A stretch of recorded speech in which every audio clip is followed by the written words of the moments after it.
Ano Kuya Alex, masang ka? Punta lang ako sa tindahan, mabili lang ako. Mapunta kami doon, titingnan namin.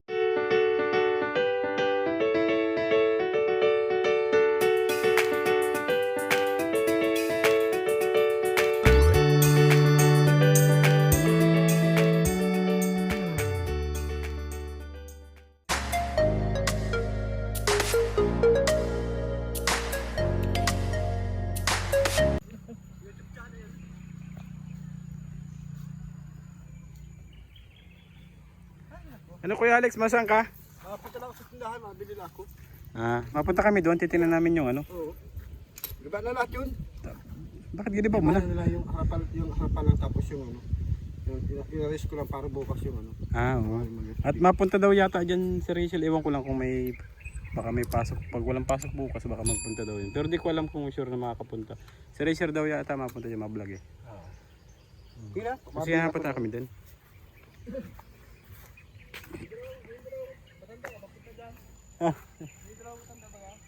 O ba?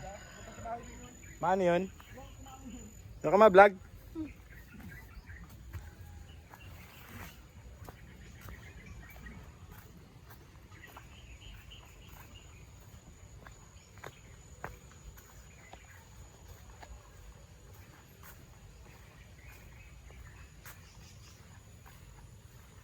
Ayan, papunta tayo sa bahay ni Kuya Alex. Ayan, mas lalong lumala yung daan ngayon.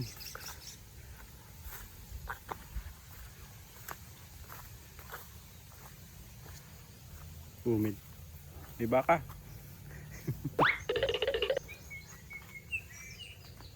Yeah.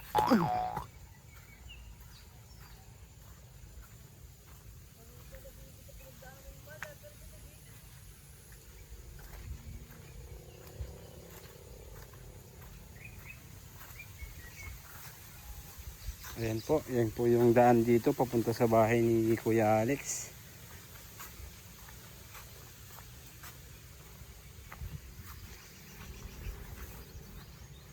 Tingnan po natin yung bahay ngayon ni Kuya Alex.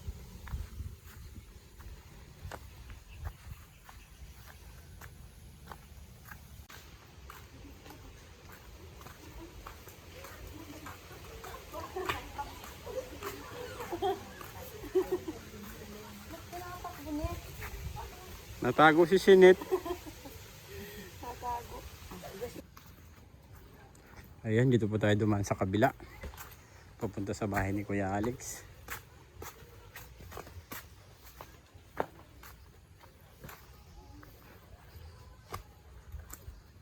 Tao po.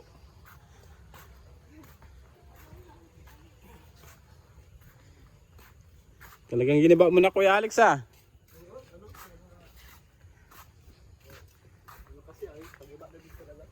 Sander, John Sander.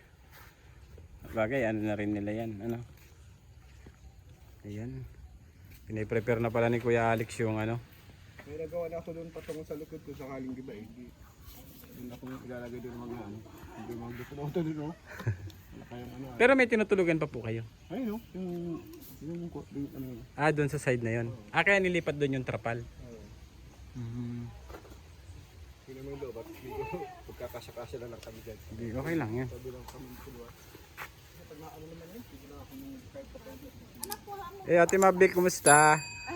Anong pakiramdam na matutuloy na yung inano natin? Anong tawag doon? Hinangad natin. Masaya. Kasi ayun, nakikita. parang hulog ng langit. Ayun, nakikita na natin yung ano. Siyempre nakita mo na, alam na natin na matutuloy yung pabahay ni Daddy Donut at Rachel. Siyempre ako din masaya kasi kumbaga kahit pa paano naging daan tayo para magkaroon kayo ng magkaroon ng bagong bahay, magkaroon ng pagbabago yung bahay ninyo, no? Sobrang tuwa nga ni Kuya Alex na nung isang araw na nag-uusap-usap sila na mapaputol ng anong puno, yung naglakad nga ng papel. Sa iyo ay brad ang pasasalamat ko. Dahil sa iyo hindi kayo matatagpuan nila. Hindi Daddy Donut na Rachel. Opo, pero ako naman po nagpapasalamat naman ako kay Daddy Donut at saka kay Rachel kasi yung nilapit ko sa kanila, hindi naman po nila, kumbaga hindi sila tumanggi. At least kumbaga ano sila na talagang opo na siyempre salamat din doon sa mga sponsor nila na mabubuting tao, mabubuti ang loob na tumutulong talaga ano po. Alam nila yung mga nangangailangan. Mm. Kahit hindi nila kaano-ano, talagang handa silang tumulong ng walang kapalit. Kaya nagpapasalamat din po ako. At supportahan niyo po ang channel ni Sherwin TV. Yan, salamat po. Oo. Napakabait po nito ni Sherwin. Siya po ang daan para maging okay po ang lahat. Para ang hulog po sila ng langit. Salamat po. Oo. Ayan. Yan po si Ate Juliet, ay si Ate Mavic. Si Ate Juliet po pala, di ko nakikita ano. Ay, nandun o. Ay, Siguro hindi nga ako huruga. Maghapon ako. Nagpapagal ako. Nagpapagal. matutuwa din yun si Ate Juliet syempre pag nalaman niya na talagang matutuloy na yung ano natin, yung pangako ni Daddy Donut sa atin at na Rachel. Ayan po yung bahay ni Ate Mavic at Kuya Alex. Tinanggal na po yung mga palibot para bukas po hindi na po ganong mahirapan yung magle-layout. Ayan, ikutin po natin muli. Ayan, silipin po natin kung saan natutulog sila Ate Mavic at Kuya Alex. Ayan, ito na lang po yung natitirang space kung saan po sila nagsisiksikan matulog. Ayan. Habang gagawin po yung bahay nila.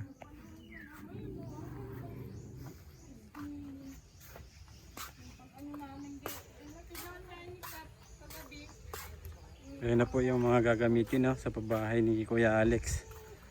Yung pinaputol nung isang araw. Ayan, kompleto na.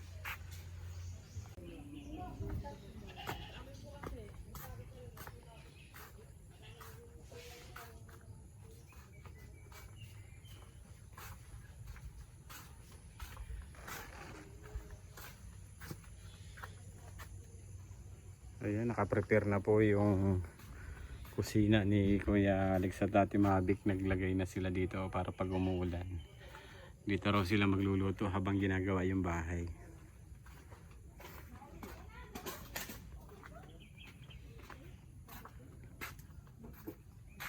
Nasasali na lang din pala Tipong yun pala.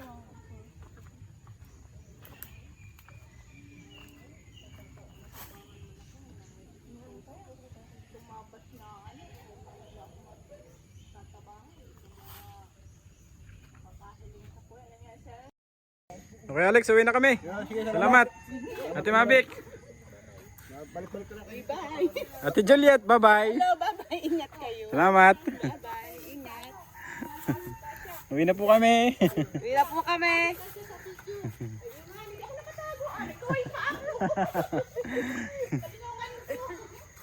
Ayan, pauwi na po kami. Tinignan namin yung papagawang bahay ni Kuya Alex. Inabot na kami ng gabi. Yun.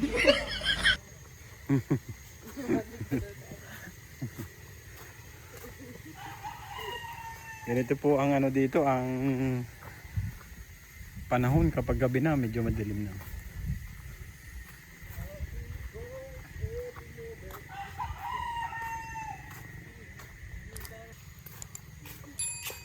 Uwi na po kami. Bye-bye po.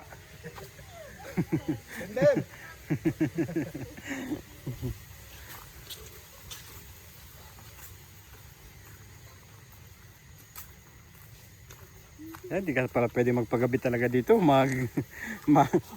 Magraralangoy kita kainin sa laboy. Hindi pwedeng wala kang flashlight. Ay, oo. Talaga wala. Lalo may flashlight. Dapat ba kasi may flashlight kasi kami nadaan dyan mga ahas dahil nakaharap pati dyan sa gitna.